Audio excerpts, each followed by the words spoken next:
Season 2, episode 3, or episode 12 overall, however you want to talk about it. Headcount experts. We're back with Chris Mannion. We're going to start it off very differently this time around, where we're going to share a little bit of a preview of the course that is big bucks or little bucks, depending on how you view the investment. But you get a free look here on Headcount Experts. So, Chris, walk us through your headcount forecasting course. Give us a teaser, and that way it'll kind of help us continue the conversation from last episode where we talked about recruiting capacity, building a headcount plan for your hiring plan, and building a capacity to forecast within it. So this is a little bit more tactical, but let's show us how you get it Awesome. Yeah. done. Excited to dig into the actual tactical implementation here. So here's the course that I'm going to reference. So this has just gone live on the Mannion Talent Academy as of last week. I've built a whole learning management system. Essentially what you do is you go through the course. There's 16 lessons, each is a video, and then there's linked templates. And so what people do as they're going through the course is actually build the template up themselves. But what I wanted to do is actually add some more tactical reference to the discussion we had last week, where we were talking a lot about, okay, strategically, how do you do recruiting capacity planning? This is actually, how do you actually put that into a spreadsheet and then get the data out? So I'm going to do a very quick run through, but there's essentially just a few tabs that are really important. The first is the headcount forecast. So we look at the headcount projection, and given the capacity, we want to see what is going to be the backlog for requisitions over time, and then how likely are we to hit our goal headcount. And this is based on planned attrition, planned growth. So you basically tailor these to create a very rough headcount plan. So if you're not doing a full headcount planning that I included in another course, or you're using Headcount 365, you just want to make some quick assumptions. This is the way to do it and really get a feel for what capacity you likely need in order to deliver against that. And then there's the kind of real-time tracking month to month. You could actually look at the backlog and the actual hires to planned hires, and then see how your backlog's changing over time. This was something that we would always send up to the CHRO, and then other people on the exec team would be interested in this. And we're basically showing, as of February, are we on track to hit our hiring goals this year based on what we know currently? And this gives a very simple plan to actual hires and planned backlog to actual backlog. And what we want to do is see this actual backlog decrease to 0 by the end of the year, so that we know that we're going to close all of the roles. And then there's two real drivers to this. There's a very simple capacity model. This is based on some of the discussions we had last week, but you basically build in a reverse funnel to figure out what is your monthly capacity. So the key metrics here are in purple. And what is your hires per month by recruiter, and what is your capacity given the amount of recruiters that you have on the team? Then we have a multi-team version, which runs the same thing, but you probably have different functions. There's essentially 3 simple functions here: entry level, business, and technical, which have different funnel conversion rates. And based on this, we can actually assign rec load over the course of the year to everyone across the team, and then calculate the total capacity for that team, and actually hires per month, so that we actually get a more realistic view. There's a few other kind of things that feed. The main one that I think we touched on last week was the non-recruiter capacity needs. So when you're talking to your stakeholders, your senior leadership on the business, we can actually give some more information based on the projected amount of time that's going to be needed for those interviewers to actually spend in the recruiting process to actually get those roles to close. And so you can change the assumptions in here in the yellow buckets, but essentially what we can then do is say, okay, given what we need to do on the recruiting side, we need 110 hours of hiring managers' time this month in order to deliver against those hires. We also need 40 hours of coordinator time, given the amount of time it takes to actually get those roles together. So that was very, very quick canter through, but I'm happy to kind of get into the weeds a little bit more on the tactical side of this. This is one way to approach capacity planning. It's the way that I found to be most effective when working with lots of different people, because the models are very simple. And when you make one change in one cell, you can actually update the whole thing, and kind of run scenario test in real time with your stakeholders. So I'm going to stop there with the walkthrough, but I'm really excited to dig into the weeds with this. I've got a lot of feedback on this course. Quite a few people have taken it, and hopefully it's been very valuable for them. Yeah, I've heard good things about the course even before meeting you. So this is it takes the bones of all the different systems, right? This course and this spreadsheet is a system of how to do headcount forecasting and then execute and report up and even give action items to other stakeholders who participate in the process. And it takes the core bones of give me a target, I'll show you a capacity or the ability to hit the target as a forecast, and then we'll monitor change as a team so that it's a collaborative effort to fulfill this hiring demand. And I think whether you're using this tool or Headcount 365 or any other headcount management or headcount forecasting tool, the bones is I think what we're trying to get across in this episode and kind of all the other things that we have, which is the more transparency you have about what is to be expected and the more you can rally the team around an easy understanding of how you're going to go about executing that plan with good reporting about your progress allows the recruiting team to be less the sole burden of performance and it becomes more of a business conversation. So recruiting, while led by, a head of TA or part of the people team, is the most cross functional um, part of the business because everybody participates. And so if you're not distributing that accountability and distributing the information that everyone needs to participate in that process, then that is the real failure. So even if you're hitting your goals insular to recruiting and you're not communicating this process or its efficiency back to the business, that could be considered an inefficiency or a failure in the future as you continue to scale a business because there's a number of issues with that. Anyway, like the model, kind of what made you make the course? How did you get to this being the course? And what's the 16 lesson breakdown of these 5 or 6 different tabs that you showed us? Yeah, it initially started because we were focused on building a product for people ops to actually help with. It was a talent intelligence product, but one of the things that I found is that all the customers that I was speaking to, potential customers, didn't actually have the data in the right place in order to actually implement a talent intelligence approach. Whereas senior leadership was saying, let's get more intelligent in how we're thinking about reskilling our workforce.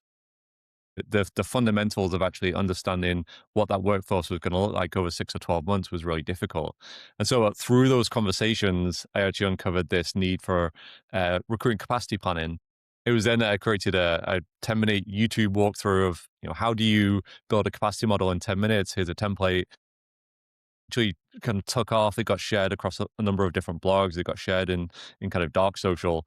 And so as I was tracking the metrics on the YouTube channel, I was like, oh, there's potentially something here. So I decided to actually expand that a little bit more, take some of the work that I'd done previously in building these models and create very simple approaches. But actually, instead of just giving someone a template to put their own data into, I wanted to create a course to walk people through actually how to build it themselves. So it's really designed to be an upskilling process. And it actually came from a need that I couldn't take all the calls to answer all the questions on the YouTube videos because it was right before our second child was born. I was going on parental leave. I needed something to give people so that they would become unstuck after going through the content I was producing, so I could take 2 or 3 months off while we brought our little man into the world. Yeah, no, that's congratulations, first of all. I think you and I, sans the child setup, have a very similar coming to be onto this podcast. But the need, when I was leading TA, especially in the high growth environments, I would come to an executive meeting where every person had data about their business that was served to them about what was asked of them and how they're able to fulfill it. And they had incredible systems to do so. It could have been Zendesk for CS, and they knew all about number of tickets and volume and speed to resolution. There was Salesforce for the sales teams. There's ClickUp or GitHub for engineering. So there's all this information about what is being asked and what is the capacity to produce? What is the actual output? What is the impact to the business? Then they turn to recruiting, and we have like the funnel, which is essentially like ticket flow for engineering, or like the call metrics for CS, or the gong recordings for Salesforce. So it's like, how do we get information that allows you to have a seat at this executive table for the recruiting production, for the production of this hiring process? And so the thing that I like about, the reason why I pursued this podcast with you was because there's an underlying understanding of what it takes to create that information. We've both been in the room and been pressed, and through that pressure has come solutions. The capacity demand forecast I built for Unicorn is what led to the Headcount 365 journey. And for you, the Wayfair pressure and even the pressure from YouTube into being able to have folks self-serve led into this course. And the bones are, half what we covered last week, which is what are we even doing here? And the other half was how do you apply it to the business? And so, what I like about that first tab you showed is it's like this really crisp forecast with assumptions of what is being asked and using the previous data that we talked about last episode of like, okay, how do I factor in recruiting capacity as a baseline, attrition as a baseline, monthly growth. And then you could start to highlight the discrepancies or you could be proactive about the variance. I think one of the main takeaways of why headcount forecasting is important to all users within the business, but specifically TA, is if you wait until something's going wrong to fix it, it's a bad look. It doesn't feel good. No one thinks that you're a credible leader. So the proactivity of being able to spot that delta is kind of like one of those main things. Give me an idea. So I saw the beginning forecast. We worked through that backlog. How do you apply the idea of proactivity to variance in a future forecast, variance between what the business is asking and what you're able to produce? How do you do that in your headcount forecast? How are Yeah, you I think communicating to finance, et cetera? the chart was the way that we would find that we would get the most engagement. Okay. You can present a table, and we used to have color coded tables, red, amber, green lights, and the marketing team had it. We had it in supply chain. It was only when I moved into TA that I realized that function had never really had that kind of approach before. And so that's why I wanted to create a very simple looking ahead based on the current assumptions that we have, what we expect to happen over the next kind of 12 months. And it really comes from going into quality business reviews internally with the senior leadership team, where they would expect that forecast. To your point, if you come in from the sales team, you should expect what your revenue is going to look like over the course of the year and how your funnel needs to be built in order to deliver that. What you need from the marketing team, what you need from the delivery team in order to kind of accomplish those revenue goals. And we didn't really have that from a TA side. So this was a very simple approach, which is given where we're starting with the overall kind of headcount that we currently have, where we want to be by the end of the fiscal year in headcount, where we expect the outflows to come from with planned attrition or known attrition or estimated attrition, and then what is our hiring ask that's come from the business. And one of the big challenges that I used to see was that the hiring ask would come in, but we wouldn't really forecast attrition effectively, or we'd be very conservative with attrition forecasts. So maybe we'd assume it's 10%, but if it's then 15%, we're going to be understaffed to deliver against the net new roles, because every backfill role is priority 0. And that means that it takes the place of the net new role that's coming in. And so you're never really growing the business in the way that you want to. And that kind of hurts everything else that's downstream. So having that forecast of taking what we currently know and then plot that out over kind of 12 months, and we compound that. As the business grows, if we keep the planned attrition rate each month the same, we're going to actually attrit more people each month. So if the business last year was 400 people and this year it's 500 people and we have a 10% attrition, we're actually going to lose 10 more people this year. It's not going to be 40 net outflow, it's going to be 50.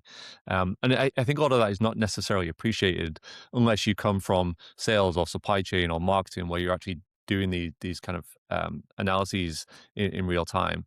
And what I wanted to do is actually have the 2 boxes are really important. The yellow box is the estimated monthly attrition and estimated headcount growth, because then in real time you can actually change those and say, well, okay, so if you're assuming that we're just going to have 1% monthly attrition, this is what the plan looks like. But if we expect attrition to increase, you can do like sensitivity analysis. So let's say we were at Wayfair. I say Amazon is going to open up a new office down the street, and they're going to try and pull all our AI talent because they actually are investing in computer vision, and it's something that's critical to us. So what is the impact of that going to be on our attrition if they're offering more pay and actively recruiting against our current employees? And so you can model that within seconds. You can just say, okay, let's assume that attrition increases to 1.5%. What does that do to our backlog? And then what does that do to our capacity needs? And so very quickly, you kind of create these upper and lower bounds, and then come up with assumptions and say, like, a conservative assumption is that we need 15 recruiters. Expected is 20, but if we actually get all of our talent poached, we're going to need more like 30 recruiters. And so you can then start to plan capacity and each month actually update actuals to forecast and really hone in on actually getting that forecast more accurate over time. So it's it can get very technical, and this is one of the problems that I would see with working with our analytics team is they would produce these incredible models, but a lot of the TA leaders and even the business leaders couldn't really understand them. So we had to really simplify them down to a point where you make one change in one cell and you can instantly see the output change on that. Right. You touched on two things that I think are super important. So one, preaching to the choir with the technical aspect, right? Like I think attrition, if the simplest way is percentage blanket per year, and then you can model it, but like you're saying, there's external factors, there's seasonality of your business, there's comp, there's people who have a certain length and role. There's a lot of enhancements you could do for what happens with attrition. Then with a changing market, your backfills might look differently. Your backfills might happen in different locations. They might happen at a volume difference than and what I see today a lot is with the presence of AI increasing the skill level globally, you'll see people move roles from one high paying area to a lower paying area, but you'll hire two for the same dollars. And so there's a lot of complexity to the model. I think both of us try to tackle it. We've both been through the ringer in terms of an internal role and have these spreadsheet models to do it. And we're taking our different solutions about it. But underlying to anyone listening is with a headcount forecast at a given point in the year, right? So what I presume you're talking about is this snapshot of we just got the headcount plan at the beginning part of the year. And most companies will do a reforecast where everyone rebases their expectations. But at the point where you have that first expectation where everyone's aligned, this could be annually, quarterly, half, having a having a stance on how you're modeling will allow you to set your own target for target to goal. Whether you choose to sandbag that for your own personal benefit is on you. But if you're going to forecast attrition, what you're saying is, this is my target. This is how I'm staffing my team against this target. And this is what you can expect from an output perspective off of this model. And models aren't meant to be 100% correct, or the hiring plan would have just been correct from the get go. We wouldn't even need this model. So what you're doing is you're saying, this is the degree of accuracy that I look to perform within. And you want to know the demand. You want to know unplanned additions to that demand. You want to know your capacity to fulfill that demand. And you want to know how changes in your marketplace are going to impact your ability for this kind of supply demand curve to come together. And that is kind of like take number one.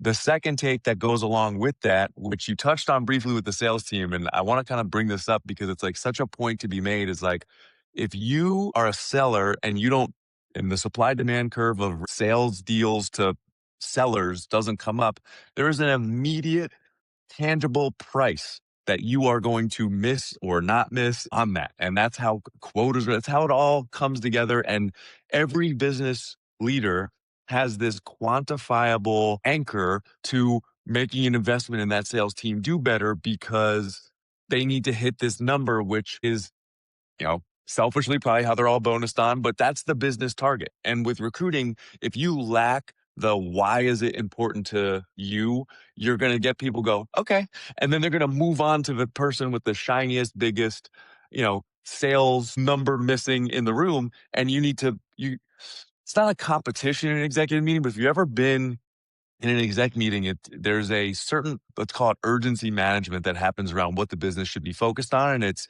very singular to the moment of that executive meeting. So that's the type of stuff that, yes, you need this model.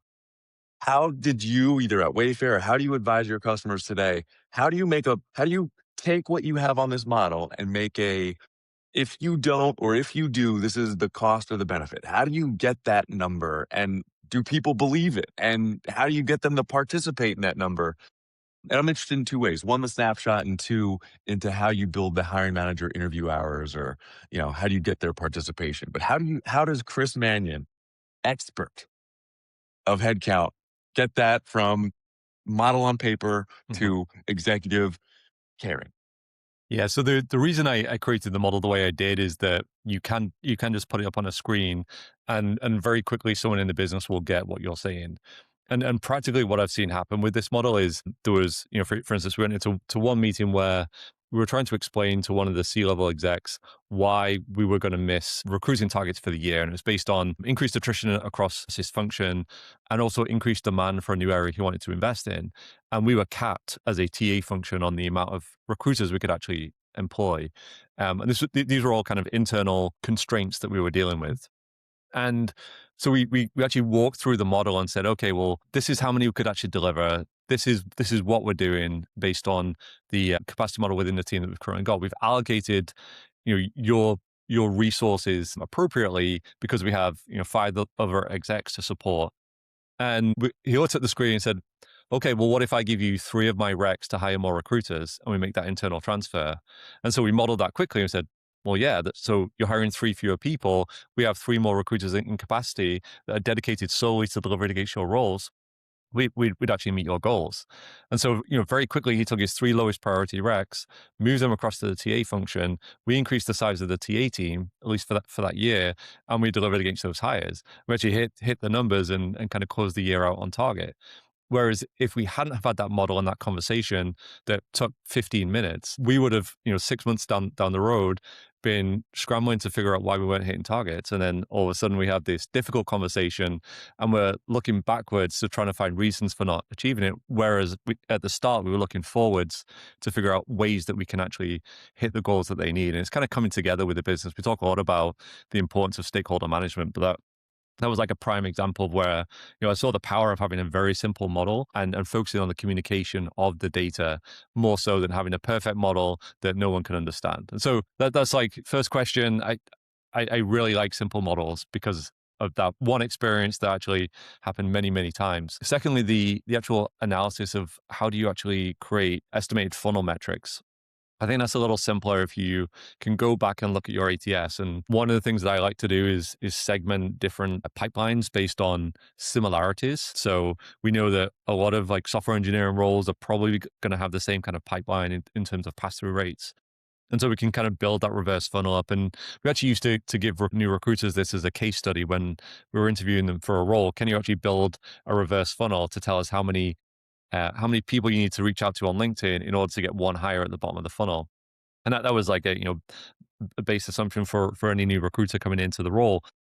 But all we're doing there is building that up for all the roles, but you can't build that for 2,000 unique profiles. So maybe you have 4 or 5 different segmented pipelines, and then look for each pipeline, how many people are at the top of the funnel in order to talk to enough people as a recruiter to actually move through to hiring manager stage. And then how many people did you get there? And you can use percentages, you can actually look at raw numbers, but by getting those numbers in and then by making an assumption based on the amount of time it takes to actually process someone at that stage.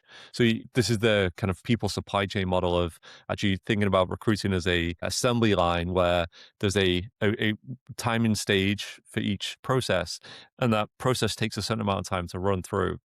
And so you actually allocate time to each stage, and you can do a lot of very interesting things that I started doing and actually looking at actual recruiting utilization based on the estimated time it takes at each stage and how much time or what is the kind of the actual output of each recruiter. And you can actually start to see a lot of variance across the team then. So yeah, if you have someone who's hiring a lot of people and you estimate the time in process for each hire is so many hours, you just divide one by like the amount of hours available by the amount of hours dedicated to actually the recruiting process based on the results, and you get a utilization percentage.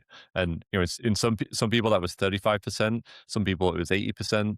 And we can go probably on a future episode deeper in what do you then do and how do you then identify where to make improvements. But I think having the data in place and having the reverse funnel metrics just gives you a lot of power to make these models a little bit more accurate, but also change those assumptions in real time to figure out what happens if we improve top of funnel screening, what happens if we improve the hiring manager workflow, and it actually produces a business case for some of those investments that you might want to make further down the road. I want to speak in abstract, so maybe I can make an image afterwards, but let me do some math on the TA example, the engineering TA example that you gave, right? So an engineering team produces the product that the business sells. So let's say that every engineer has a indirect correlation to future revenue.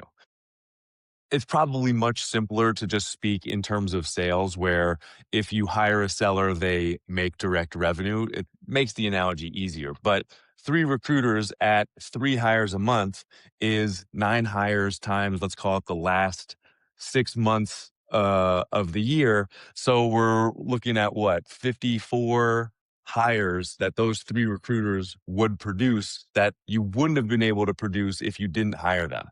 And what you're doing from a uh, mathematics perspective, or from a tangible value perspective, is you're saying, what is the opportunity cost of not hiring those people? So here's what they wouldn't produce if we didn't hire them, but you had those three extra on your budget. So you get an OPEX savings from not hiring people, but you'd also produce less. So you produce 54 or some sliding scale of less output if you didn't hire these recruiters. Or you can make that investment. You could partner with the business. You could move headcount over to, and you can get those 54 hires, and then you can hit those goals. And so when you're building the case to hire more recruiters, that's like the ideal, that's S tier, to speak in a certain type of language. But that's the best possible scenario, is the business understands that an investment in TA actually returns for them more than holding on to that budget.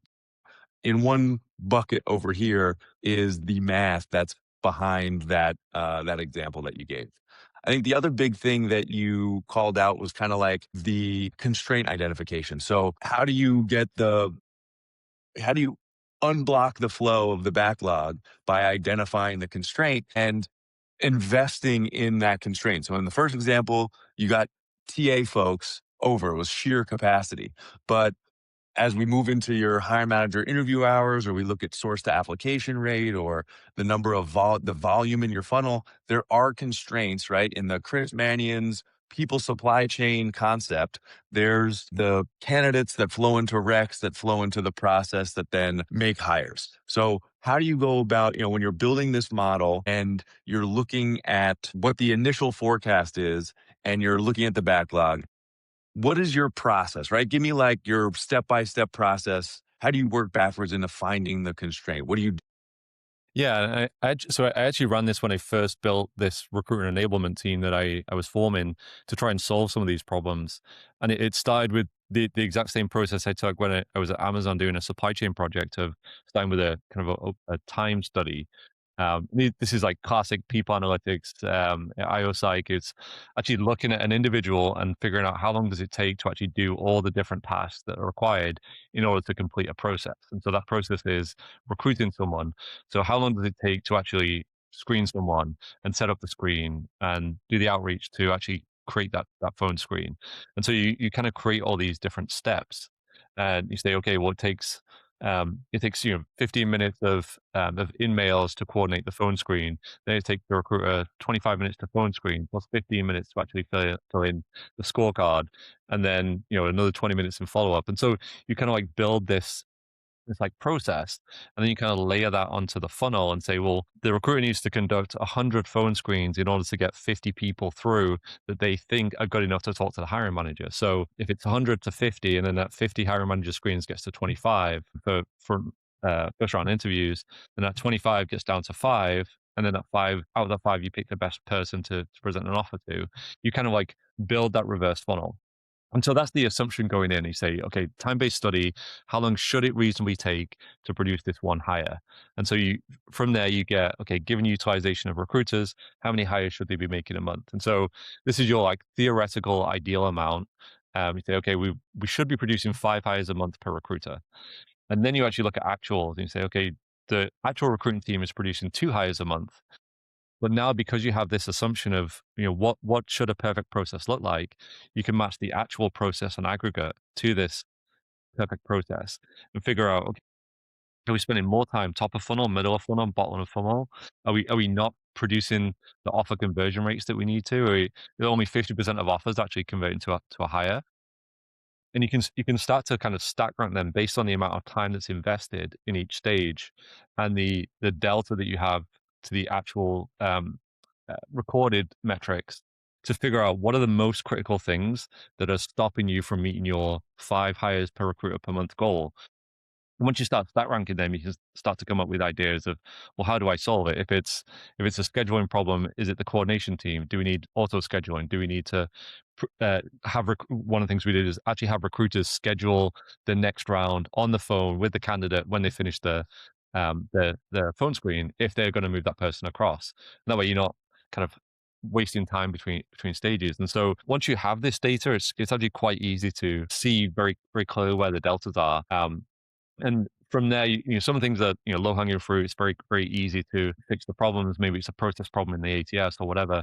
Others require a business case to hire more people or buy more tools or get more time from the hiring manager, and that's where it becomes a little more critical to have that. And then you can show, going back to our example of working with the exec team, you can show, okay, we're supposed to hit 5 hires a month.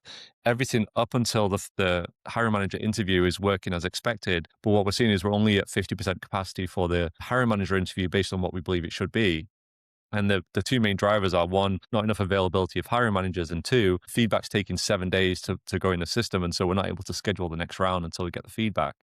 And when you present that to the execs, they kind of quickly see the impact that's having. And you're only going to fill 50% of target roles because of this one constraint. And so very quickly they can get onto their team and actually get buy-in. So it's like a very long-winded way of like the process I go through. It's obviously more detailed when you get into the data, but I think hopefully most people will be able to understand that workflow and actually implement something like that. I think what's interesting when I hear you break it down from like a very people analytics lens, that behavior is happening with at every company at every stage, regardless of if you're actually doing it. It's just less sophisticated. And you go all the way back to the smallest startup, hiring managers are doing their own hiring. And at some point, they say, let's consolidate this into a recruiter. And then you have full cycle recruiter. And then at some point, you need to maybe segment the process or segment parts of the process, give it back to the business. And as the team gets bigger and bigger, there are these different processes that you can either segment the team or specialize, or you can distribute across different teams. Like we talked about this a little bit last episode. There's a philosophy of what the recruiting team is done. And I'll pop it up on the screen now. I have this recruiting capacity triangle that I put up where it's like, if a recruiter's focused only on production and doesn't have to do the experience, the scheduling, the coordination, the project management, the analytics, that person's going to do way more hires a month than someone who has all of those responsibilities. And so each company has a style, each leadership team, each executive within the leadership team has an idea of what recruiting does for them based on their own experience. Some's not so great, very service based, very do what I say. And, some is a lot more collaborative. And within a team, you have to not only manage what the business is asking for, you have to manage all those different diverse opinions into like, what is the best execution strategy for your team? So the bigger you get, the more complex it gets. I think, there's a few resources that we've done in the past, 12 or so episodes that allow you to see that you start with a forecast and here's the way that that you can track it differently. I think the question that I have is like, how do you decide with the model that you have now? How do you decide as a team what you do to manage it? And how do you get the executives in that conversation? You've been through the course, you get Chris Mannion's total spreadsheet, you understand it, you're starting to apply it to your business. You now have all the information. How do you build that plan? When are you doing it? Are you doing it before the quarter starts? At the beginning of the year during planning? Like, how do you apply this model so that you get the most results out of it? Yeah, and so I like building the model from the start for a forecast for the year ahead. Then the beauty of the simplicity of the model is that you can update it whenever something changes. And so that may be weekly, probably more likely monthly. But I think each month you're looking at the pacing dashboard and you're looking at the kind of assumed performance versus the actual performance, because you pull the data in from the ATS, you look at how many hires did we actually make. If we were supposed to make 4 and we made 3, do we just have one that's kind of like waiting to close, or was there something wrong in our assumptions? And so each month you actually kind of create this loop of going back and saying, well, how did reality match up to expectations, and what was the reason for that change? And at this point, it's actually quite helpful to produce a report. The burn down charts were something that we found very helpful, because you could actually then see even some months when the recruiting team would overperform against expectations, what the kind of total impact was over the course of the year. And so if all of a sudden you get an influx of new roles, that doesn't just kind of, sit in the rec tracker, that actually goes into this burn down chart. And so you can see, planned hires actually went up month over month, even though we closed a whole bunch of recs. And so the model has to change. And when the model changes, the assumptions for how many recruiters we need changes. And so very quickly you can show, okay, because you added 50 more recs, if we don't hire these recruiters right now, we're gonna be short by the end of the year by this amount. And it just helps in that, example of an exec actually, they actually took the recruiters on their P&L rather than sitting within TA. And so they actually took the OpEx cost because they did that cost benefit analysis. But by updating this monthly, I think it gives you that kind of clear picture. And it also kind of triggers questions then of, okay, well, why did this happen and what can we do to prevent it happening again? And if you're leading this either on the kind of talent ops or talent analytics side, or as a TA leader who's now responsible for analyzing the team, which I know many TA leaders are getting this additional responsibility, you can actually start to come up with answers before the questions arise. And that puts you in a really strong position to lead these conversations and not just be bombarded by questions when you go into these exec debriefing sessions. I think for the way that I look at the executive team is going to have they're not executives because they went along with everything. Do you know what I mean? Like they have an opinion and they're going to want to do things their way to a certain extent. So it's essentially just you're managing the personalities, right? So if you are the sole recruiter at a place and you're invited into the executive meeting because you're the point person, or you're an executive at a place that has seasoned executives from other large companies, your job is to agree on a context and let the data guide the conversation and be the point person for resolution rather than being the burden owner for total performance. And I think when you apply a model like the one that you have and you create this starting point, that's I think what we're going to rally against. So to put a bow on all of this, I know we're coming up on time, but to put a bow on all of this, right? What your tool does is it allows you to set with the team at the stage of planning. Here's what we're agreeing is going to happen this upcoming year. And these are the assumptions that I'm making for the unpredictable. Once you have that agreement, you're then able to build a capacity plan in two ways. One, what can the recruiters do? And two, what can the hiring managers do? And from there, you're going to identify the constraints of this process using previous data and potentially some of the data from the net new hiring plan. Previous data is being funnel conversion rates, recruiter capacity, and maybe some hiring manager behavior about speed and velocity, or whether or not they show up to interviews on time or actually create the space for you. So you're going to set your context. You're going to make your assumptions. You're going to agree on capacity. And then over the course of time, you're going to track the variance between what you would plan for and what actually happened, while quantifying the cost of all of these things for executive consumption with the idea of changing behavior towards an agreed outcome. And that quantification is going to use what you know or how you partner with executives to understand the opportunity cost of not hiring someone. They're going to tell you. Okay. That's the one thing I know about an exec is if you don't hire for them, they know exactly how much it's going to cost and they're going to make sure you know about it. And the real dance for me, as I kind of got better and better at managing these exec expectations, is getting them to say the same thing to me and my team as they're saying to the exec team and not overblow it or fight for capacity or yada, yada, yada. So in summary, make a target, make assumptions, get everyone on the same page, track variance, and then understand the cost so that you can make change towards a unified goal. That's the overarching, if I look at the Chris Mannion, people supply chain and corresponding courses that help you achieve these metrics, what I'm taking is those kind of 5 core principles as a means for you to go and make a capacity plan and start assigning stuff to some recruiters and getting some hires done. Did I nail Sounds it? good. Yeah. I hope so. Okay. Well, another great episode of the Headcount Experts. We'll summarize it on the blog later and get the video up shortly. But very excited to continue the conversation and looking forward to potentially having some exciting guests come on. So stay tuned for some future episodes and tune in again for another episode of the Headcount Experts.